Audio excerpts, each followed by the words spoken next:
ನಮಸ್ಕಾರ, ನೀವು ನೋಡ್ತಾ ಇದ್ದೀರಾ ಏಷ್ಯಾನೆಟ್ ಸುವರ್ಣ ನ್ಯೂಸ್. ನಾನು ವೀಣಾ ಪೂಜಾರಿ. ಜಾತಕ ಫಲ ವಿಶೇಷ ಕಾರ್ಯಕ್ರಮಕ್ಕೆ ತಮ್ಮೆಲ್ಲರಿಗೂ ಆತ್ಮೀಯವಾದ ಸ್ವಾಗತ. ಇವತ್ತಿನ ದಿನ ವಿಶೇಷತೆ ಏನು, ಹಾಗೆ ದ್ವಾದಶ ರಾಶಿಗಳ ಫಲಾಫಲ ಏನು, ಅದಕ್ಕೆ ಏನು ಪರಿಹಾರ, ಅದನ್ನು ತಿಳಿಯೋಣ. ಇದರ ಜೊತೆಗೆ ವೀಕ್ಷಕರು ಕಳಿಸಿರುವಂತಹ ಸಾಕಷ್ಟು ಸಂದೇಶ ಇದೆ. ಆ ಸಂದೇಶಕ್ಕೆ ಏನು ಪರಿಹಾರ ಅನ್ನೋದನ್ನು ಕೂಡ ತಿಳಿಯೋಣ. ಇದರ ಬಗ್ಗೆ ತಿಳಿಸ್ಕೊಡ್ತಾರೆ ಪ್ರಾಜ್ಞರಾದಂತಹ ಶ್ರೀಕಂಠ ಶಾಸ್ತ್ರಿಯವರು. ಶಾಸ್ತ್ರಿಗಳೇ ನಮಸ್ಕಾರ, ಕಾರ್ಯಕ್ರಮಕ್ಕೆ ಸ್ವಾಗತ. ನಮಸ್ಕಾರಗಳು. ಶಾಸ್ತ್ರಿಗಳೇ, ಮೊದಲನೇದಾಗಿ ಇವತ್ತಿನ ದಿನ ಹೇಗಿದೆ ನಮ್ಮ ವೀಕ್ಷಕರಿಗೆ ತಿಳಿಸೋದಾದರೆ? ಶ್ರೀ ಗುರುಭ್ಯೋ ನಮಃ. ಹರಿ ಓಂ. ಮೂರ್ತಿತ್ವೇ ಪರಿಕಲ್ಪಿತ ಶಶಿಭೃತೋ ವರ್ತ್ಮ ಪುನರ್ಜನ್ಮನ ಆತ್ಮೇತ್ಯಾತ್ಮವಿದಾಂ ಕೃತುಶ್ಚ ಯಜದಾಂ ಭರ್ತ ಅಮರಜ್ಯೋತಿಷಾಂ ಲೋಕಾನಾಂ ಪ್ರಳಯೋದ್ಭವ ಸ್ಥಿತಿ ವಿಭಶ್ಚಾನೇಕಧಾ ಯಶ್ರಿತೌ ವಾಚನ್ನ ಸದದಾ ತ್ವನೇಕ ಕಿರಣ ತ್ರೈಲೋಕ್ಯ ದೀಪೋ ರವಿಹಿ. ಸಮಸ್ತ ವೀಕ್ಷಕರಿಗೆ ಶುಭೋದಯ, ಶುಭ ಬೆಳಗು. ಈ ದಿನದ ಸಂದೇಶಗಳನ್ನು ಪರಿಶೀಲಿಸುವ ಪೂರ್ವದಲ್ಲಿ ಇವತ್ತಿನ ಪಂಚಾಂಗವನ್ನು ಗಮನಿಸಿಕೊಳ್ಳೋಣ. ಕ್ರೋಧನಾಮ ಸಂವತ್ಸರ, ಉತ್ತರಾಯಣ, ಶಿಶಿರ ಋತು, ಮಾಘ ಮಾಸ, ಕೃಷ್ಣ ಪಕ್ಷವಾಗಿದೆ. ಈ ದಿವಸ ಶುಕ್ರವಾರವಾಗಿರತಕ್ಕಂಥದ್ದು. ಅಮಾವಾಸ್ಯೆ ತಿಥಿ ಉಪರಿ ಪ್ರತಿಪತ್ ಕೂಡ ಇದೆ. ಹೀಗಾಗಿ ಫಾಲ್ಗುಣ ಮಾಸ ಶುಕ್ಲ ಪಕ್ಷ ಪ್ರತಿಪತ್ ತಿಥಿಯೂ ಈ ದಿವಸ ಹೌದು. ಈ ದಿವಸ ನೋಡಿ ಹೇಗಿದೆ ಅಂದರೆ, ಅಮಾವಾಸ್ಯೆ ಪ್ರತಿಪತ್ ಎರಡು ಸಂಗಮವಾಗಿಬಿಟ್ಟಿದೆ. ಅಲ್ಲಿ ಕುಂಭಮೇಳದಲ್ಲಿ ನಾವು ಕಾಣ್ತಾ ಇದ್ದೀವಲ್ಲ, ಗಂಗಾ ಯಮುನಾ ಸಂಗಮ. ಆ ಥರದಲ್ಲಿ ಕೃಷ್ಣ ಪಕ್ಷದ ಅಮಾವಾಸ್ಯೆಯ ಆ ದಿವಸ ಹಾಗೂ ಫಾಲ್ಗುಣ ಮಾಸ ಅಂದರೆ ಮಾಘ ಮಾಸ ಫಾಲ್ಗುಣ ಮಾಸ ಎರಡು ಸಮ್ಮಿಶ್ರವಾಗಿಬಿಟ್ಟಿದೆ. ಸಮ್ಮಿಶ್ರ ಸರ್ಕಾರ ಥರ, ಸಂಗಮದ ಥರ. ಅಂತೂ ಈ ದಿವಸ ಅಂದರೆ ಸ್ವಲ್ಪ ಮಟ್ಟಿಗೆ ಅಮಾವಾಸ್ಯೆ ಇರೋದರಿಂದಾಗಿ ಪ್ರತಿಪತ್ ಅಂತ ಪರಿಗಣನೆ ಮಾಡಲ್ಪಡುತ್ತೆ. ಉಪರಿ ಅಂತ ಕರೀತಾರೆ ಇದನ್ನು. ಈ ಎಲ್ಲ ಉಪರಿಗಳು ಸೇರಿ ಮುಂದೊಂದು ದಿವಸ ಅಧಿಕ ಮಾಸ ಅಂತ ಆಗುತ್ತೆ. ಅಧಿಕ ಮಾಸ ಅಂತ ಇದೆಯಲ್ಲ, ಒಂದು ವರ್ಜ್ಯ ಮಾಸ ಅಂತ ಕರೀತಾರೆ ಅದನ್ನು. ಅವೆಲ್ಲ ಆಗೋದು ಇಂಥ ಉಪರಿಗಳೆಲ್ಲ ಸೇರಿ ಸಾಮಾನ್ಯವಾಗಿ ಒಂದು ಉಪರಿಗೆ ಬಂದೇ ಬರುತ್ತೆ. ಆ ಉಪರಿ ತಿಥಿ ಇದ್ದ ದಿವಸವೇ, ಹಾಗಾಗಿ ಆ ದಿವಸ ಶುಭ ಕಾರ್ಯಗಳನ್ನು ಮಾಡೋದಿಲ್ಲ. ಸಾಮಾನ್ಯವಾಗೆಲ್ಲ ಮಾಡಬಾರ್ದು ಅಂತಿದೆ. ಶುಭ ಕಾರ್ಯಗಳು ಅಂತಂದರೆ ಉಪನಯನವೋ ವಿವಾಹವೋ ಈ ಥರದ ಉಪರಿಯಲ್ಲಿ ಮಾಡಬಾರ್ದು. ಈ ದಿವಸ ಪ್ರತಿಪತ್ ಇರೋ ಕಾರಣದಿಂದಾಗಿ ಸಾಮಾನ್ಯವಾಗಿ ಇನ್ನೇನು ಪ್ರತಿಪತ್ ಪಾಠನಾಶನಂ ಅಲ್ಲಿಂದ ಹಿಡಿದು ಅಂದರೆ ಬೋಧನೆಯೂ ಮಾಡಲ್ಲ. ಅಂದರೆ ಅಭ್ಯಾಸವು ಗುರು ಶಿಷ್ಯನಿಗೆ ಪಾಠವನ್ನು ಹೇಳ್ಕೊಡೋದಿಲ್ಲ ಪ್ರತಿಪತ್ತಿ ದಿವಸ. ಹೊಸದಾಗಿ ಪ್ರಾರಂಭ ಮಾಡಬೇಕು ಅಂದರೆ ಇನ್ನು ಮಂಗಳ ಕಾರ್ಯಗಳಿಗೆ ಅದು ವರ್ಜ್ಯವಾಗಿದೆ. ಹೀಗಾಗಿ ಈ ದಿವಸ ಯಾವುದೇ ಅಂತಹ ಕಾರ್ಯಗಳಿಗೆ ಶುಭವಲ್ಲ ಅಂತ ಶಾಸ್ತ್ರಗಳು ಸೂಚನೆ ಮಾಡ್ತವೆ. ಹೀಗಾಗಿ ಈ ದಿವಸ ಏನಪ್ಪ ಮಾಡಬಹುದು? ಹಾಗಿದ್ದರೆ ಈ ದಿವಸ ನಾವು ಶುಕ್ರವಾರವಾಗಿದೆ, ಅಮ್ಮನವ್ರ ಉಪಾಸನೆ ಮಾಡಲಿಕ್ಕೇನೂ ಅಡ್ಡಿ ಇಲ್ಲ. ಹೀಗಾಗಿ ನಮ್ಮ ನಿತ್ಯಾನುಷ್ಠಾನಗಳಿದ್ದಾವಲ್ಲ, ಪ್ರತಿ ದಿವಸ ಮಾಡ್ತಕ್ಕಂತಹ ಒಂದು ಪೂಜೆ, ಅಂಗಡಿಗಳಲ್ಲೆಲ್ಲ ನೀವು ಮಾಡ್ತಿರಲ್ಲ ಪ್ರತಿ ಶುಕ್ರವಾರ ಪೂಜೆ, ಅದು ಮಾಡಿಕೊಳ್ಳಲಿಕ್ಕೆ ಖಂಡಿತ ತೊಂದರೆ ಇಲ್ಲ. ಮನೆಯಲ್ಲಿ ತುಪ್ಪದ ದೀಪವನ್ನು ಹಚ್ಚಿ ನೀವು ಮಹಾಲಕ್ಷ್ಮಿ ಅಷ್ಟೋತ್ತರವನ್ನು ಮತ್ತೊಂದು ಹೇಳಿಕೊಂಡ್ರೆ ಖಂಡಿತ ತೊಂದರೆ ಇಲ್ಲ. ಅದೆಲ್ಲ ಹೇಳ್ಕೊಳ್ಬೇಕು. ಪ್ರತಿ ದಿವಸ ಮಾಡ್ತಕ್ಕಂಥದ್ದನ್ನು ತಪ್ಪಿಸಬಾರ್ದು. ಇನ್ನೇನು ಇದು ಈ ಥರ ಅಮಾವಾಸ್ಯೆ ಬಂದಿದೆ, ಪ್ರತಿಪದ್ ಬಂದಿದೆ, ಇದೆಲ್ಲ ಏನು ಮಂಗಳ ಕಾರ್ಯ ಮಾಡೋ ಹಾಗಿಲ್ಲ ಅಂತ, ಪೂಜೆ ಮಾಡೋ ಹಾಗಿಲ್ಲ ಅಂದರೆ ಅದಕ್ಕಲ್ಲ. ನಾವು ಊಟ ಮಾಡ್ತೀವಲ್ವ, ಯಾವುದು ಬಂದರೂ ಊಟ ಏಕಾದಶಿ ಒಂದು ಕೆಲವರು ಪಾಪ ಆಚರಿಸ್ತಾರೆ, ಓಕೆ. ಅದರ ಹೊರತಾಗಿ ಅದಕ್ಕಿಂತ ಹೆಚ್ಚಾಗಿ ಗಾಳಿ ಸೇವನೆ ಮಾಡ್ತೀವಲ್ವ, ಹಾಗೆ ನಾವು ಪ್ರತಿ ದಿವಸ ತಪ್ಪಿಸದೆ ಅನುಕ್ಷಣವೂ ಮಾಡಬೇಕು. ಉಸಿರು ಒಂದು ಸಲ ಹೋದರೆ ಬಂದರೆ ಇದೆಯಲ್ಲ, ಆ ಥರ ರಾಮನಾಮವನ್ನು ಹೇಳ್ಕೊಳ್ಬೇಕು ಅಂತಿದೆ. ಆಗ ಹೇಳ್ಕೊಂಡಾಗ ಮನುಷ್ಯ ಸಂಪೂರ್ಣ ರಾಮ ಕೃಪೆಗೆ ಒಳಗಾಗಿ ಈ ಭಾವ ನಂಟು ಬಿಟ್ಟು ಹೋಗುತ್ತೆ ಅಂತ. ಆ ರೀತಿಯಲ್ಲಿ ಈ ದಿವಸ ನಾವು ಮಹಾಲಕ್ಷ್ಮಿ ಪ್ರಾರ್ಥನೆಯನ್ನು ಮಾಡತಕ್ಕಂಥದ್ದು, ಮಹಾಲಕ್ಷ್ಮಿ ಸ್ತುತಿಗಳನ್ನು ಹೇಳ್ಕೊಳ್ತಕ್ಕಂಥದ್ದು, ಈ ಥರದ್ದೆಲ್ಲ ಯಾವುದು ನಿಮಗೆ ಸುಲಭ ಅನಿಸುತ್ತೋ ಅದನ್ನು ಮಾಡಿ. ಹೆಚ್ಚು ಒತ್ತಡ ಮಾಡಿಕೊಳ್ತೆ ಪ್ರೀತಿಯಿಂದ ಏನು ಮಾಡಿದ್ರೂ ಭಗವಂತನಿಗೆ ಇಷ್ಟ ಆಗುತ್ತೆ. ಹೀಗಾಗಿ ಒಂದು ನೋಡಿ, ಚೆನ್ನಾಗಿ ಅಡುಗೆ ಮಾಡೋದು ನಿಮಗೆ ಕಲೆ ಗೊತ್ತಿದೆ ಅಂದರೆ ಒಳ್ಳೆ ಪಾಯಸ ಮಾಡಿ, ಸ್ವಲ್ಪ ದ್ರಾಕ್ಷಿ, ಗೋಡಂಬಿ ಇತ್ಯಾದಿ. ಇಲ್ಲಪ್ಪ ನಾನು ಬಡತನ ಇದ್ದರೆ ಒಂದು ಅಕ್ಕಿ ಕಡಲೆಬೇಳೆ ಪಾಯಸ ಮಾಡಿ ಸಾಕು. ಸ್ವಲ್ಪ ಅದಕ್ಕಾಗಿ ಸಮಯ ವಿನಿಯೋಗ ಮಾಡಿ, ಆ ಪಾಯಸ ನೈವೇದ್ಯ ಮಾಡಿ ಪ್ರೀತಿಯಿಂದ ನೀವು ಹೇಗೆ ನಿಮ್ಮ ಮಗುವಿಗೆ ತಿನ್ನಿಸ್ತೀರಲ್ಲ, ಅದಕ್ಕೆ ಹಸಿವಾಗಿದೆ ಅಂತ ಹಿಡಿದು ಚಂದ್ರನ ತೋರಿಸೋ ಮತ್ತೊಂದು ತೋರಿಸೋ.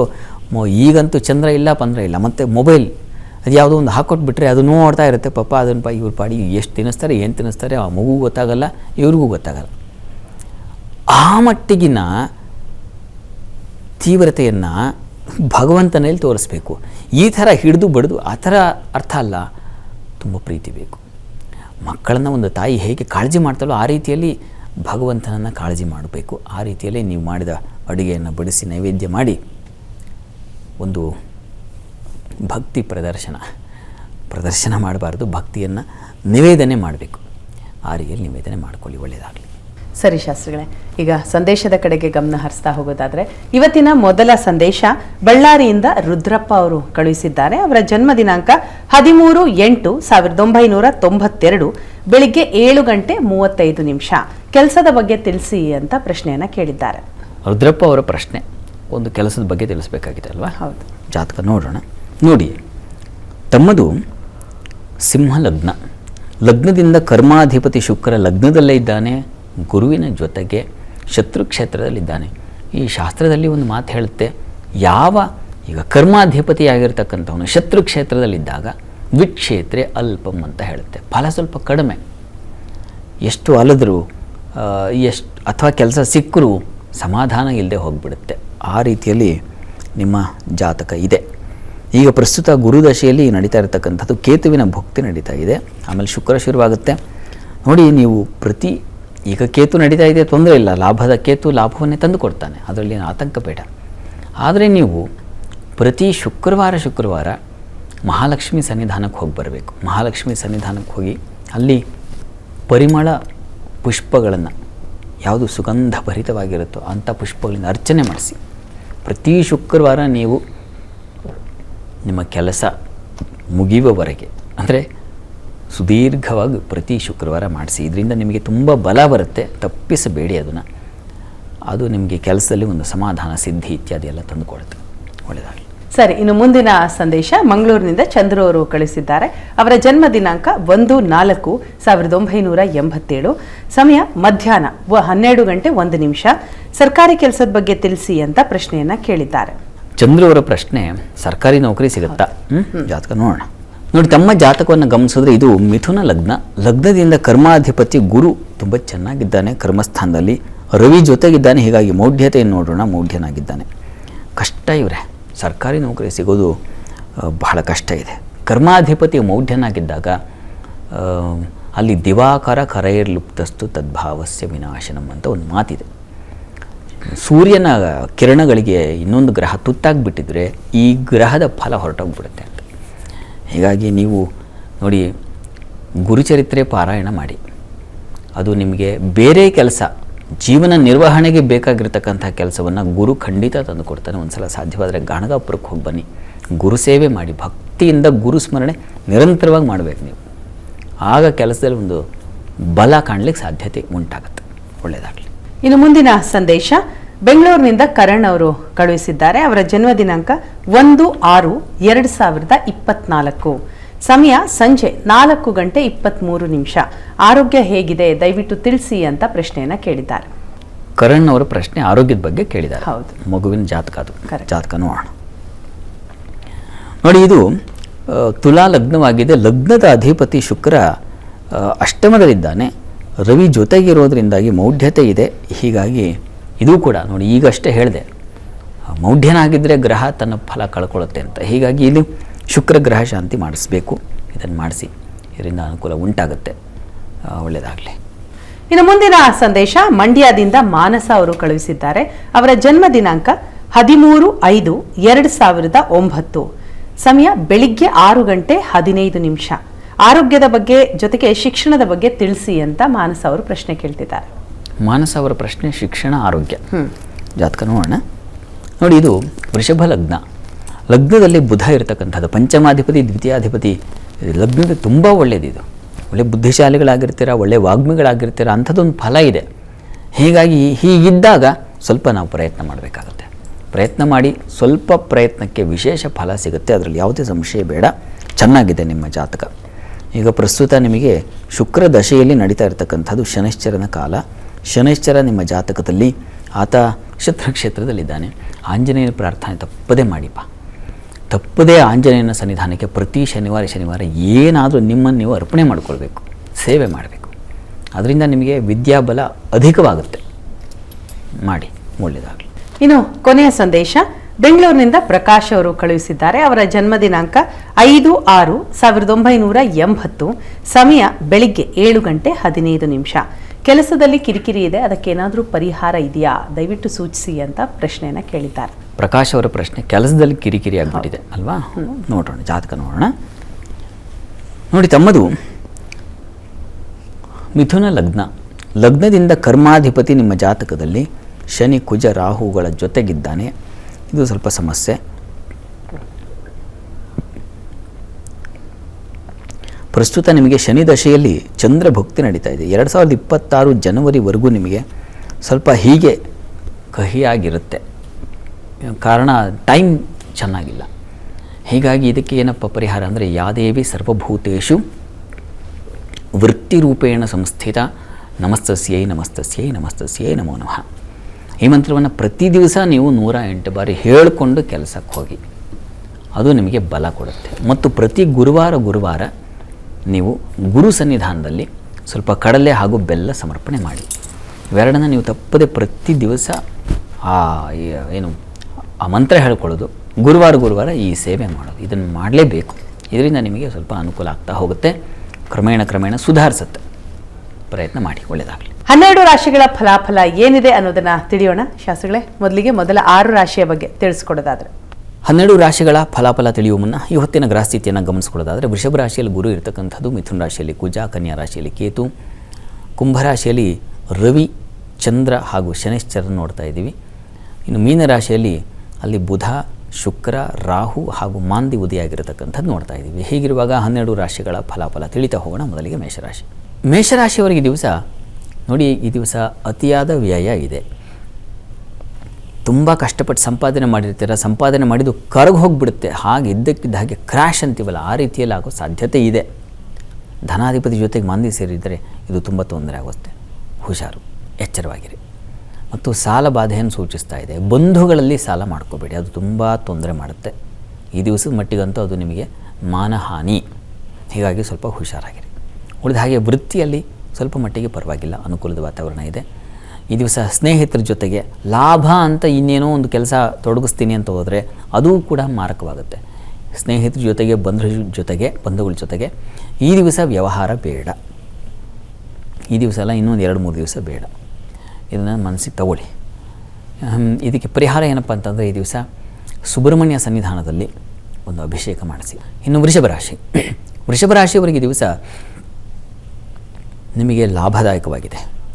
ವಸ್ತ್ರ ವ್ಯಾಪಾರಿಗಳಿಗೆ ತುಂಬ ಚೆನ್ನಾಗಿದೆ, ಆಭರಣ ವ್ಯಾಪಾರಿಗಳಿಗೆ ತುಂಬ ಚೆನ್ನಾಗಿದೆ. ಈ ಕಲಾವಿದರಿಗೆ ವಿದೇಶದ ಅವಕಾಶಗಳು ಇತ್ಯಾದಿ ಏರ್ಪಾಡಾಗ್ತಕ್ಕಂಥ ಅವಕಾಶ ತುಂಬ ಚೆನ್ನಾಗಿದೆ. ಕೆಲಸದಲ್ಲಿ ಸ್ತ್ರೀಯರಿಗೆ ಸ್ವಲ್ಪ ಒತ್ತಡ ಇದೆ, ಪ್ರೆಷರ್ ಜಾಸ್ತಿ ಇದೆ. ಅದು ನಿಮಗೆ ಮನಸ್ಸಿಗೆ ಸ್ವಲ್ಪ ಪೆಟ್ಟಾಗುತ್ತೆ. ಕೆಲಸ ಮಾಡುವ ಸಂದರ್ಭದಲ್ಲಿ ಬ್ಯಾಕ್ ಟು ಬ್ಯಾಕ್ ನಿಮಗೆ ಕೆಲಸ ಆಗ್ತಾ ಇದ್ದರೆ ಸಾಕಪ್ಪ ಅನಿಸುತ್ತೆ, ಸುಸ್ತಾಗ್ತೀರ. ಆ ರೀತಿಯ ಒಂದು ವರ್ಕ್ ಪ್ರೆಷರ್ ನಿಮ್ಮನ್ನು ಕಾಡುತ್ತೆ. ಇದಕ್ಕೆ ಪರಿಹಾರ ಏನಪ್ಪ ಅಂದರೆ, ಲಲಿತಾ ಸಹಸ್ರನಾಮ ಹೇಳಿಕೊಂಡು ಕೆಲಸಕ್ಕೆ ಹೋಗಿ, ತುಂಬ ಅನುಕೂಲ ಆಗುತ್ತೆ, ಮಾಡಿ ನೋಡಿ.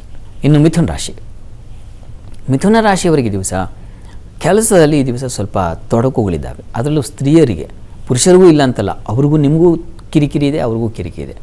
ಆ ಥರದ್ದೊಂದು ಲಕ್ಷಣ ಇದೆ. ಎರಡನೇದಾಗಿ ಕಾರ್ಯ ವಿಘ್ನ ಸೂಚಿಸ್ತಾ ಇದೆ. ಅಂದರೆ ಕತ್ತರಿಸಿ ಹೋಗೋದು, ಪೂರ್ಣವಾಗದೇ ಇರೋದು, ಇದನ್ನು ಹೇಳ್ತಾ ಇದೆ. ಹೀಗಾಗಿ ಗಮನಿಸಿ.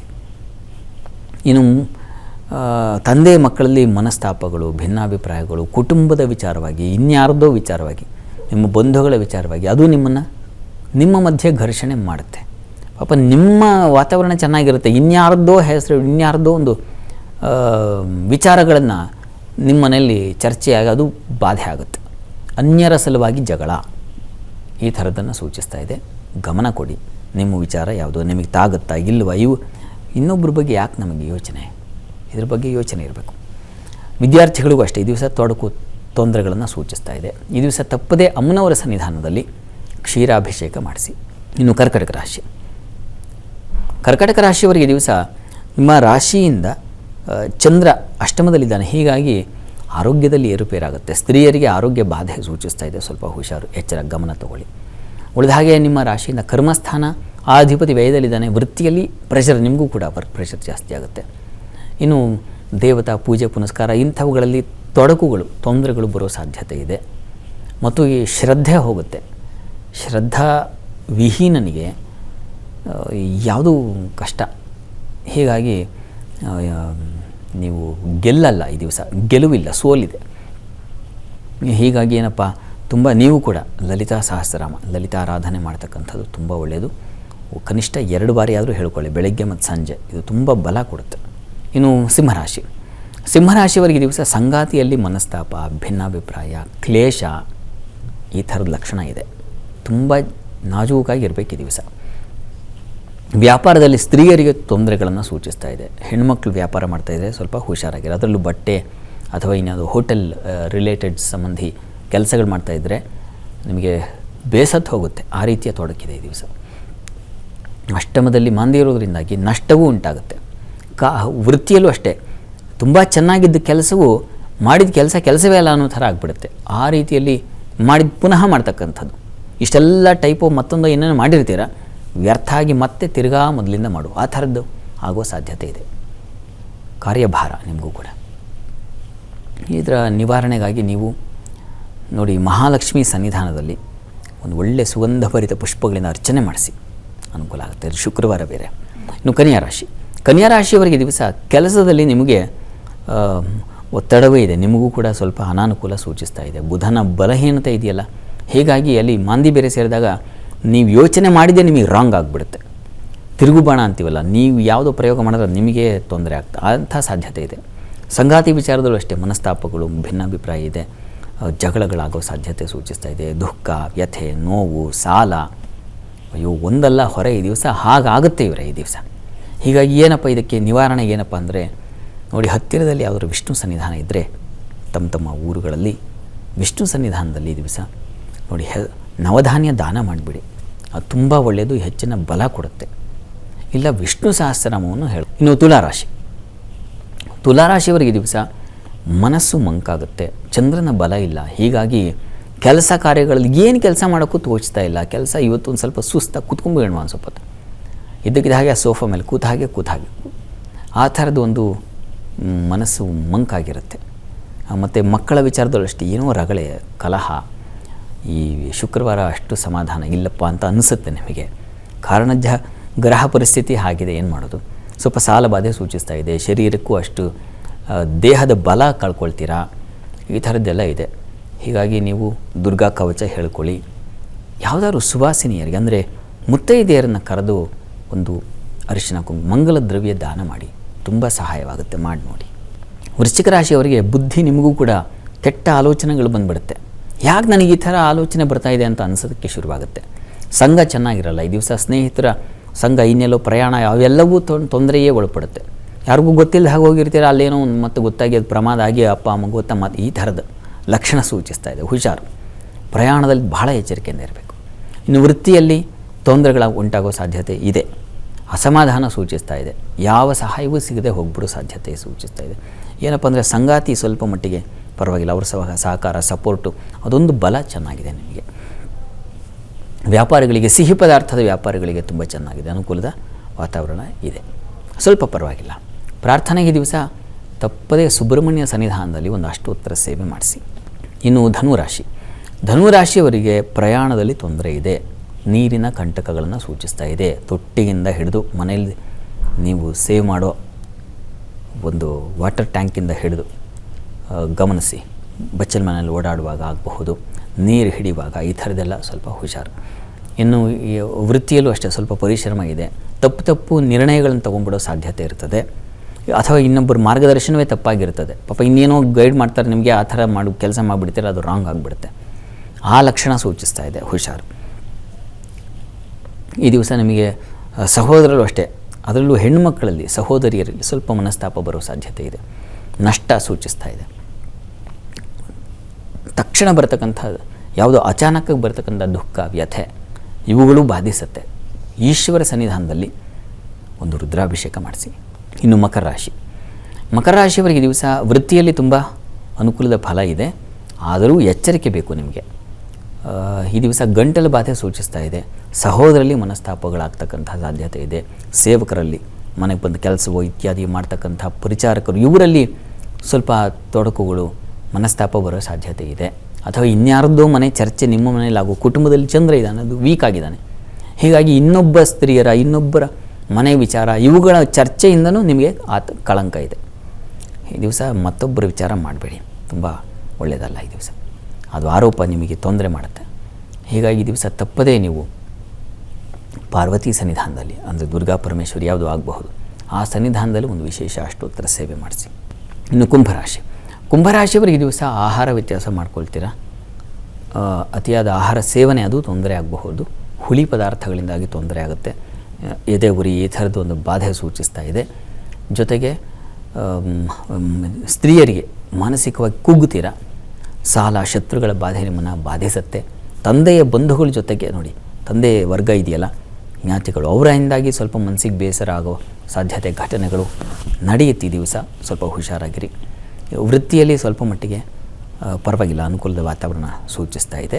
ಅದರ ಹೊರತಾಗಿ ಸ್ವಲ್ಪ ಈ ದಿವಸ ವೀಕ್ ಇದೆ. ನಿಮಗೂ ಆರೋಗ್ಯದಲ್ಲಿ ಬಾಧೆ ಇದನ್ನೆಲ್ಲ ಸೂಚಿಸ್ತಾ ಇದೆ. ಹೆಚ್ಚು ಯೋಚನೆ ಮಾಡ್ತೀರಾ.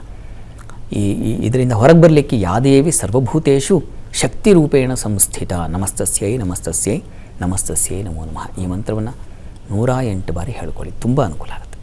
ಇನ್ನು ಮೀನರಾಶಿಯವರಿಗೆ ಈ ದಿವಸ ಆರೋಗ್ಯದಲ್ಲಿ ಬಾಧೆ ಇದೆ. ಚರ್ಮ ಸಂಬಂಧಿ ತೊಂದರೆಗಳನ್ನು ಸೂಚಿಸ್ತಾ ಇದೆ. ಬಂಧುಗಳಲ್ಲಿ ಕಲಹ ಮನಸ್ತಾಪ ಬರುವ ಸಾಧ್ಯತೆ ಇದೆ.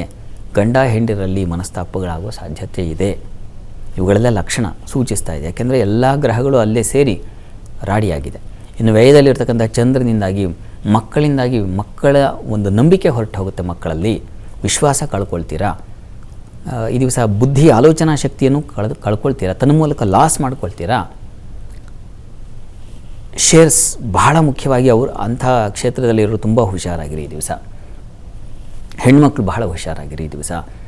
ವ್ಯಯ ನಷ್ಟ ವ್ಯಥೆ ಜಾಸ್ತಿ ಇದೆ.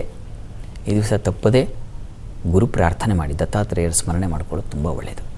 ಈ ದಿವಸ 12 ರಾಶಿಗಳವರು, ರಾಶಿ ಗೊತ್ತಿಲ್ಲ ಅಂತಕ್ಕಂಥವ್ರು ಹೇಳಬಹುದಾದ ಮಂತ್ರ ಯಾವುದಪ್ಪ ಅಂದರೆ ಓಂ ಪುಷ್ಟಿಯೈ ನಮಃ. ಈ ಮಂತ್ರ ಹೇಳ್ಕೊಳ್ಳಿ, ಎಲ್ಲ ರೀತಿಯ ತೊಡಕು ಬಿಡುಗಡೆಯಾಗುತ್ತೆ. ಸರಿ ಶಾಸ್ತ್ರಿಗಳೇ, ಸಾಕಷ್ಟು ವಿಚಾರವನ್ನು ಇವತ್ತಿನ ಸಂಚಿಕೆಯಲ್ಲಿ ತಿಳಿಸ್ಕೊಟ್ಟಿದ್ದೀರಿ. ತುಂಬ ಧನ್ಯವಾದಗಳು. ಸರ್ವೇ ಜನಾಃ ಸುಖಿನೋ ಭವಂತು, ಸಮಸ್ತ ಸನ್ಮಂಗಳಾನಿ ಭವಂತು. ಎಲ್ಲರಿಗೂ ಶುಭವಾಗಲಿ. ಇದಾಗಿತ್ತು ಇವತ್ತಿನ ಜಾತಕ ಫಲ ವಿಶೇಷ ಕಾರ್ಯಕ್ರಮ.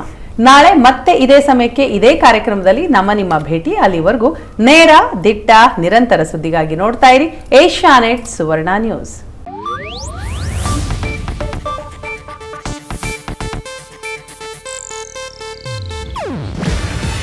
ಇದು ಏಷ್ಯಾನೆಟ್ ನ್ಯೂಸ್ ನೆಟ್ವರ್ಕ್ ಪ್ರಸ್ತುತಿ.